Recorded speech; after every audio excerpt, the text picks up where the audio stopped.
ہم زندگی کے اس دور سے گزر رہے ہیں جہاں اپنے تو ملتے ہیں مگر ان میں اپناپن نظر نہیں آتا۔ مضبوط رہیں، مثبت رہیں، اپنے حاسدین کو اسی غم میں رہنے دیں کہ آپ ابھی تک مسکرا کیسے رہے ہیں۔ کچھ لوگ کچھ بھی نہیں کرتے مگر لوگ ان سے خوش رہتے ہیں، اور کچھ لوگ جان نکال کر ہتھیلی پر بھی رکھ دیں تو بھی ان کی قدر نہیں ہوتی۔ جیسا سوچو گے ویسا بنو گے، تمہارے خیالات ہی تمہاری تقدیر ہیں، آپ کی اچھی سوچ ہی آپ کے شاندار مستقبل کی ضمانت ہے۔ جو لوگ دوسروں کو اپنی دعاؤں میں شامل کرتے ہیں، خوشیاں سب سے پہلے ان کے دروازے پر دستک دیتی ہیں۔ کسی سے اتنی نفرت نہ کرو کہ ملنا پڑے تو مل نہ سکو، اور کسی سے اتنی محبت نہ کرو کہ کبھی تنہا جینا پڑے تو جی نہ سکو۔ اپنے ہاتھ سے کی ہوئی نیکی اور دوسرے سے سرزد ہونے والے گناہ کا تذکرہ کسی سے نہ کرو، یہ تمہارے کردار کا امتحان ہے۔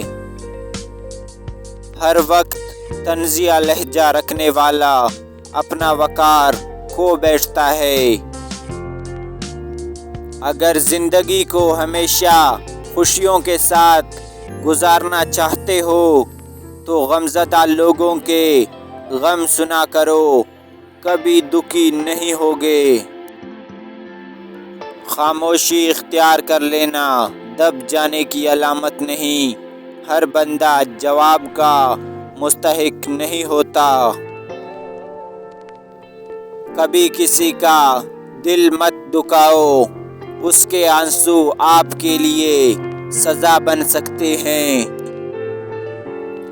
وہ جگہ چھوڑ دو جہاں تمہارے احساس اور تمہارے الفاظ کی قدر نہ ہو، پھر چاہے وہ کسی کا گھر ہو یا کسی کا دل۔ ضروری تو نہیں کہ آپ ان لوگوں کے لیے اداس رہیں جنہیں آپ کی پرواہ نہیں، آپ ان لوگوں کے لیے خوش بھی تو رہ سکتے ہیں جو آپ کی فکر کرتے ہیں۔ عمر سے زیادہ حالات انسان کو جلدی بوڑھا کر دیتے ہیں۔ انسان کو کام اور محنت سے اتنی تھکاوٹ نہیں ہوتی جتنا اسے لوگوں کے رویے تھکا دیتے ہیں۔ 3 قسم کے لوگوں پر اچھا وقت کبھی نہیں آتا۔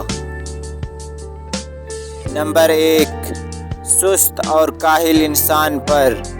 نمبر 2، بددیانت اور بے ایمان انسان پر۔ نمبر 3، زندگی کو بے ضابطگی اور بے ڈھنگ طریقے سے گزارنے والے پر اچھا وقت کبھی نہیں آتا۔